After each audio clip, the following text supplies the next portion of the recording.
ازيكم يا احلى بنات في الدنيا؟ عاملين ايه؟ وحشتوني جدا جدا جدا جدا، وحشتوني فوق ما تتخيلوا.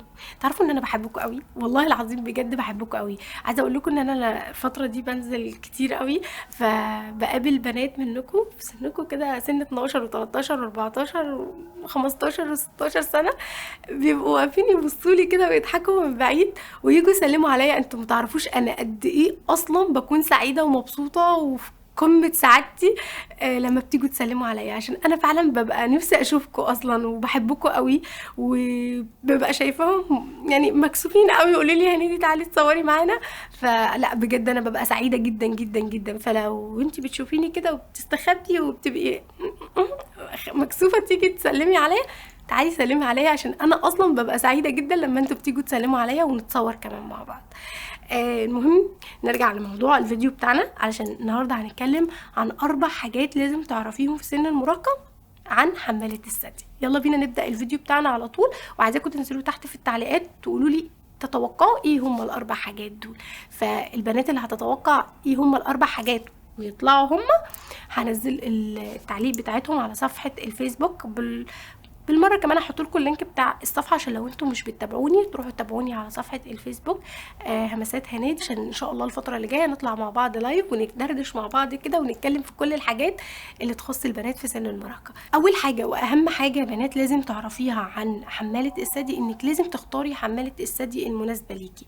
بصوا يا بنات، عملنا مع بعض فيديوهات كتيره جدا اتكلمنا ان مهم جدا في السن الصغير ده انك تلبسي حماله ثدي، بس مهم جدا كمان ان اللي بشوفه يعني ان انتوا بتختاروا دايما حمالة الثدي بتكون غلط. ما ينفعش ان انت تختاريها لا كبيرة ولا صغيرة. مهم جدا يا بنات ان انت تختاري المقاس اللي يناسبك، وده هتقدري ان انت تحدديه، بالاخص بقى البنات الصغيرين جدا جدا لاول مرة بيلبسوها. فمهم جدا ان انت تجيبيها تكون توب وتكون خفيفة جدا علشان تكون مناسبة ليكي. ما ينفعش تستخدمي بتاعت مامتك، ما ينفعش ان انت تستخدمي بتاعت اختك اللي اكبر منك. بجد لازم تختاروا المقاس المناسب ليكي، لانها لو واسعة شكلها مش هيبقى كويس عليكي وهيديكي او هيدي ايحاء ان انت اكبر من سنك، وده غلط يا بنات. ولو صغيره هتحسي ان انت روحك بتروح منك اصلا، وبالاخص في الحر ده ممكن تسبب لك جروح وتسبب لك حبوب كمان لو كانت ضيقه قوي عليكي. فمهم جدا يا بنات ان انتوا تختاروا المقاس المناسب ليكم. تاني حاجة لازم تعرفيها ان ما ينفعش تنامي بحمالة الثدي بالليل. لازم وقت النوم يا بنات اوريدي بتخلعيها وبتنامي، ولما بتصحي تاني يوم الصبح البسيها. تالت حاجة ما ينفعش تقعدي بيها اكتر من يوم. يعني ما ينفعش ان احنا اوريدي استخدمنا حمالة الثدي وكنا في الحر وبره وحتى قاعدين في البيت وتيجي تاني يوم تلبسي نفسها، لا، ده بيسبب بكتيريا وبيسبب حبوب في المكان ده يا بنات، وكمان بيسبب روايح مش لطيفة، وبالاخص كمان في الحر. فمهم جدا ان احنا نكون عارفين ان احنا ما ينفعش نلبس حمالة الثدي اكتر من يوم واحد بس. رابع حاجة مهمة جدا ان انتوا تعرفوا يا بنات ان لما بتلبسي حمالة ثدي بتكون قطن، ده بيمنع البكتيريا وبيمتص كمان العرق. فمهم جدا من وانتوا صغيرين ان انتي تبقي عارفة ان حمالة الثدي لما بتكون قطن 100% ده مفيد جدا جدا. انا عارفة ان معظم البراندات ما بيستخدموش القطن، بس لو دورتوا شوية هتلاقوا في منها قطن 100%، وبتكون مريحة جدا جدا يا بنات في اللبس. خامس حاجة لازم برضو تكوني عارفاها ان حمالة الثدي ما ينفعش تحطيها في الغسالة بتاعتك وتقعد تتغسل مع ملابس تانية.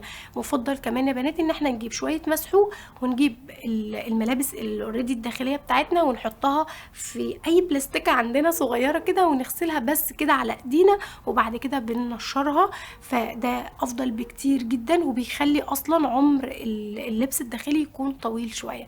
لكن لما بتستخدميها بالطريقة دي بتلاقيها اوريدي بعد فترة من الوقت خلاص بتبوظ منك وما بتعرفيش ان انت تستخدميها. اخر حاجة برضو حابة ان انا اتكلم معاكم فيها، لما تبقي اول مرة بتنزلي تشتري، يا ريت تشتري من 3 ل4 علشان تقدري يكون عندك مساحة ان انتي تغيريهم، لان بجد يا بنات موضوع ان انتي تلبسي حمالة الثدي اكتر من يوم ده مؤذي جدا وبيسبب بكتيريا وبيسبب التهابات، وكمان بيعمل حبوب صغيرة جدا مع الحر وكده، فالموضوع بيكون صعب جدا. فانتي وفري على نفسك، ولما تنزلي تشتري اشتري حوالي 3 أو 4 عشان تقدري ان انتي تغيري فيهم.